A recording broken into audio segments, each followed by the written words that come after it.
Hi, I'm Crystal. Today my cameraman is my husband Bev, and we are doing a craft room tour. And there's my husband Bev in the mirror, such a cutie. And here's a floor plan of the room. So you can see that when you walk in on the right hand side, I've got a wall that is filled with shelves from about waist high all the way up to the ceiling. And underneath the shelves I have some carts and a set of drawers that are on wheels. When we turn to the next wall, I've got a futon that is partially under the shelves at the end, and then a side table.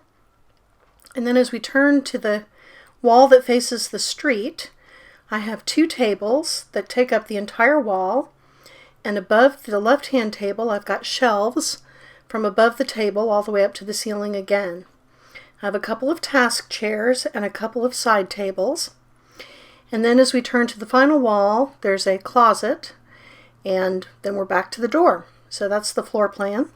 The room is about 132 square feet, or just over 12 square meters, which is dead average for a secondary bedroom in the United States.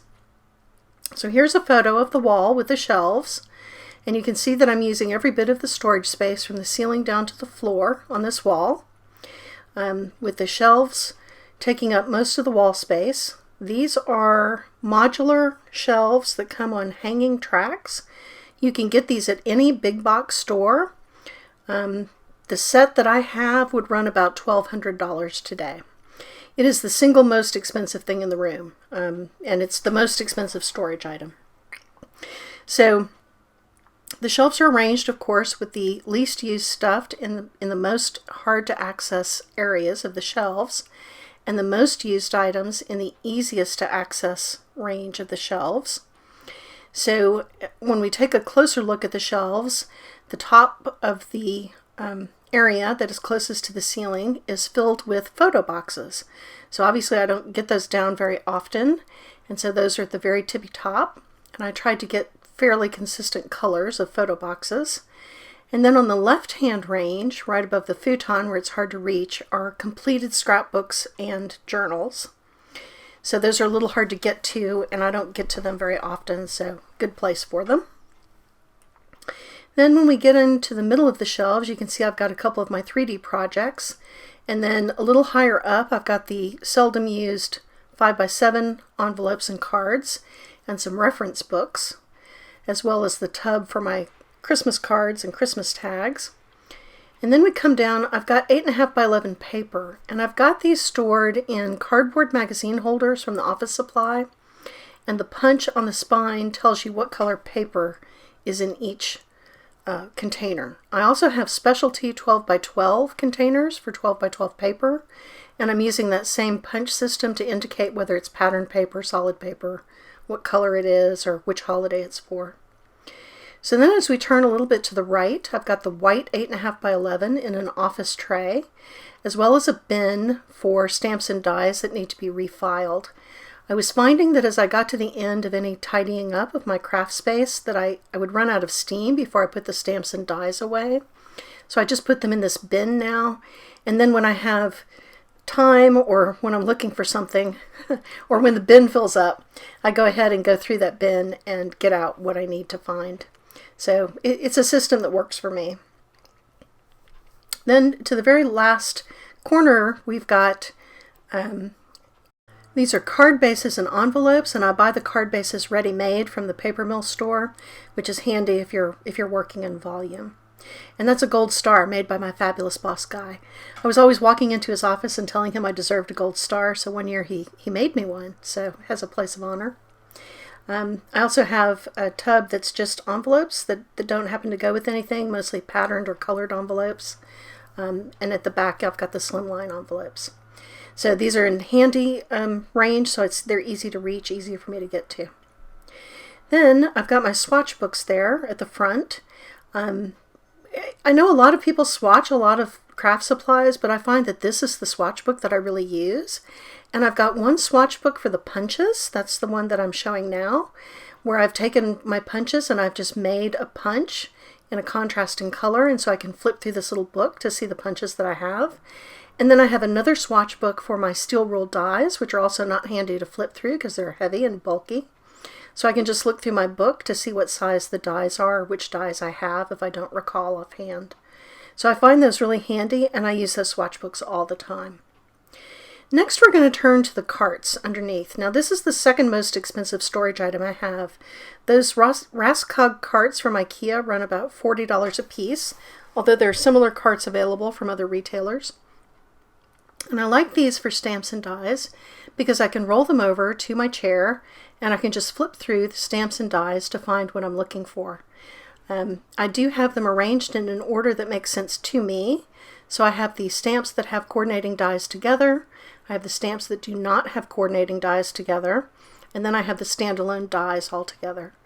And so the stamps, I've got clear stamps on the top, rubber stamps in the middle. The dies, I have stamp and die combos on the top, and then I have standalone dies on the two shelves below that. So I've got the stamp die combos where I've got the stamp and the die together. That's very handy for me. And then underneath that I've got the standalone dies, and I just have those grouped. So here I've got word dies where I have all of the same words stored together. So all the celebrate, all the happy birthday, all the Merry Christmas, those are all together. And I don't know that the magnets are really crucial, but the one place where you really need a magnet to store your dies, I think, is alphabet dies. I find it too easy to lose track of the letters if I don't keep those on a magnet. So the magnet's really crucial there.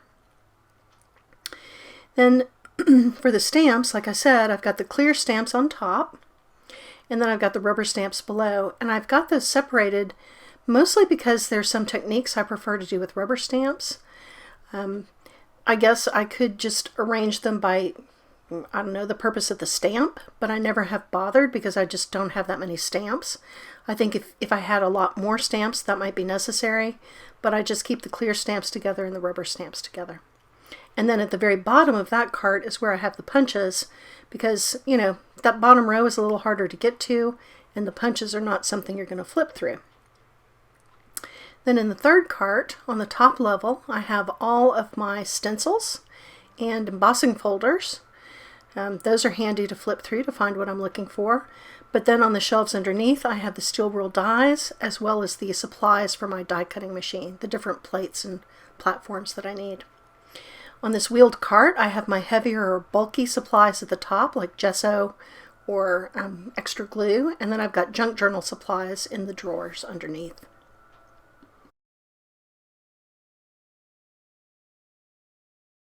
So overall, I find that this is a storage system that really works for me, but clearly I have plenty of stamps and dies and I don't need more. So now we're turning to this next wall where we've got the futon, and really the only crafty item that's on this wall is this folding table.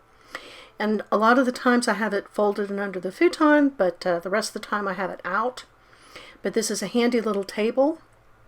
It's very lightweight, it's very easy to open and close, and when it's up, it's adjustable height, so a lot of times I leave it at that roughly 20-inch height, which makes a really good work surface, and it's a handy drying surface. Then I have some boring work stuff, my work from home space with my laptop for work and my extra screen. And then you can see the full wall on that side. My dogs came in to see what we were doing. So there's Ramses and Xena. So on this wall, I'm also using every bit of space. I've got shelves that go all the way up to the ceiling, and I've got boxes underneath the table. So when we look at that wall, you can see that everything is absolutely labeled. So I think that labeling is very important. The labels that I have on the wall that's now behind us, I can read from across the room. The labels that I have on this wall are very clear and easy to read. And again, I've got the things that I use most often in close reach, and the things I use less often are underneath. So at the top, I've got my Tim Holtz Village stuff, either the paper that I think is suitable for that project or stuff I've already cut out. I have some paper flower stuff in the tab next to it. Then on that next shelf I have brads, eyelets, other types of metal decorations. I have already die cut words. I have ribbon and washi tape and trim like lace or velvet trim, ribbon, dangles. I have glue and cleaners, I have blending tools, I have sequins. The plastic tubs that have the colored dots on the front are my mini ink pads. I have more A2 size cards and envelopes. And then I've got on the bottom shelf, I have my sprays, I have some Bristol and watercolor paper scraps, and then I have a little kitchen item that's meant, I think, for pot lids, that I've got some vertical items in, like my stamp platforms. I have my embossing tray, I have a jelly plate, you know, stuff like that that stands vertically. Next to that, I have some already done backgrounds that are just kind of partially complete projects. Then I've got my oxide ink pads, and that little plastic bowl at the end is where I've got my stamp cleaning chamois, since it's damp, you know, when I've been using it. Then when we take a look at this, you can see that there are actually 14 different kinds of containers here. I just was using what came to hand, and I didn't want to go out and, you know, buy a bunch of stuff. So these 14 different kinds of containers, I got some visual cohesiveness with the labels. But otherwise it would just be a jumble, I think. There's Ramses just coming in to say hi. He's so cute. But I think the labels help a lot to bring some unity to this area, because otherwise you would really be struck, I think, by the wide variety of different containers that I'm using here. And it is really quite a lot. So I do have these labels on my blog where you can download them if you want to have them for your own. You can fussy cut out the shapes, or you can use a paper trimmer to cut them out in rectangles. Or obviously, as paper crafters, you can make your own labels in any style that you prefer. But I will link to the blog post if you want to download mine. So I found that it really helped me to have these cohesive labels. And I do think that labeling is important, because if something is not labeled, it is effectively lost. So now we get down to the desktop. But before we get to what's on the desk, I just wanted to say that it's important to decide whether you're a macro sorter or a micro sorter when you're making your storage decisions. So I am a macro sorter. And so if you look in this bin and it just gives you the heebie-jeebies and you think, oh my God, I could not craft like that, you are not a macro sorter. I am perfectly happy to decide I need cord or that I need a scrap of paper, and that is enough organization for me. But if you need more than that, then this approach is not for you. This is what it looks like when I open one of the bins. I mean, the bins are well organized, but inside it's just a mishmash of red, orange, and yellow paper. So on the desktop, I have a couple of kitchen Lazy Susans that spin.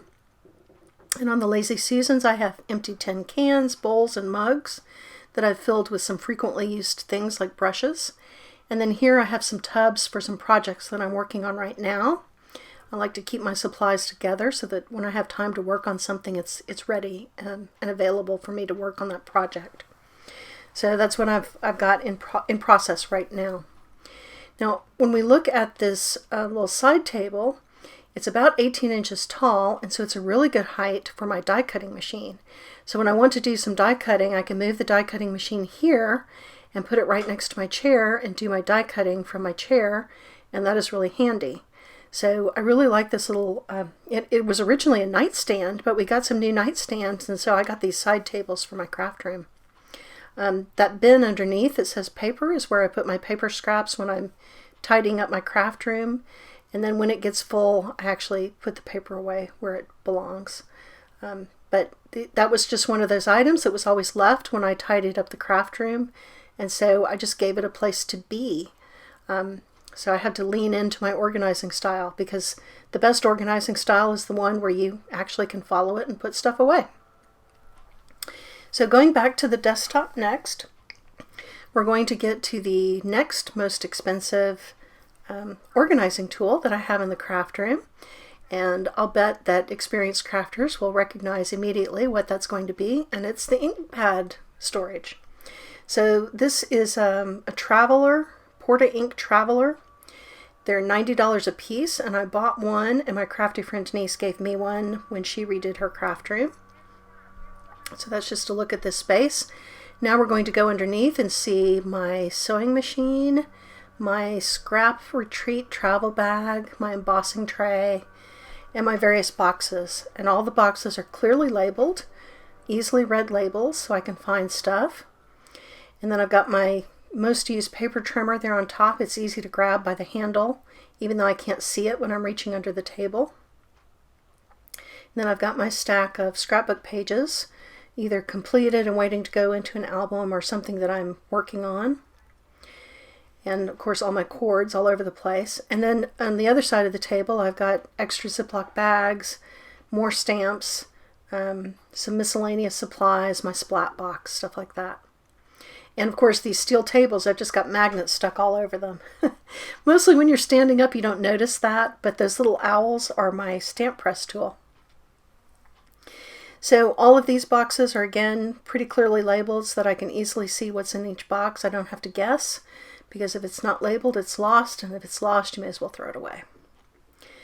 So now we're going to go to the closet, and you can see that I've continued my labeling in the closet, the very similar labels, and I've got my various other supplies over here. If I were smart, I would swap the embossing powder and pastes for the very heavy brads and eyelets, so maybe one day I'll get around to doing that. But otherwise I've got my embossing paste, embossing powder, cutting tools, my dry adhesive, acrylic paint, watercolor paint, planner dies, paper dolls, foam brushes, my oxide reinkers, and my pens and markers in these drawers and bins. And I've got a bunch of chipboard stored vertically with my large reach crocodile there on the left, holding it up as a bookend. And all of that is sitting on a 4-space calyx cube, or it's a calyx impersonator I bought at Target, but the prices are pretty much the same no matter where you're shopping. So whether you're at IKEA or Target, Walmart, it really works out pretty similar price. And so the stuff that's in the calyx is less often used. We're going to turn to that in just a second, but it's mostly projects that I started that I didn't finish, rolls of paper, including contact paper, my Glad present seal. I have envelopes where I package projects for my in-person stamping group. I have a travel bag that's used for crops where I've got some lesser used supplies. And as well as my wood mount stamps. So I do still have quite a few wood mount stamps, which are in shoe boxes there at the bottom of the tower. I'm hesitant to get rid of the wood mount stamps altogether. There's some that I really like, and I also have some craft magazines down there. I also have some extra supplies there that came in at Christmas time, gifts, and that I have not put away yet. It's mostly acrylic paint and a couple things like that. I also have an extra travel light, and then the area off to the right of the calyx cube is wrapping paper, so it's not really craft supplies, it's just that's where I put all my wrapping paper. I don't get that out all the time, and so having it off in that area of the closet that's not accessible to the door is pretty handy. Or not handy, but it's pretty useful. It's not space that I could otherwise use. So I would say that craft bag is a little bit of a jumble. It's some stuff that I don't really know what to do with. That's my area of organizing shame. I really need to get in there and do something about that. So when we turn to the other side of the closet, which we will do next, it's mostly not craft supplies, mostly family records, but I do have this area of craft supplies. And so again, I have some items that are sorted by color in these tubs. That's that paper bin that I opened and showed you a second ago. So I have red, orange, and yellow paper. I have metallic paper scraps. I have blue, green, and purple paper scraps. I have all my neutral paper scraps together. And then I've got some bins full of junk journal supplies. I have some bins full of chipboard.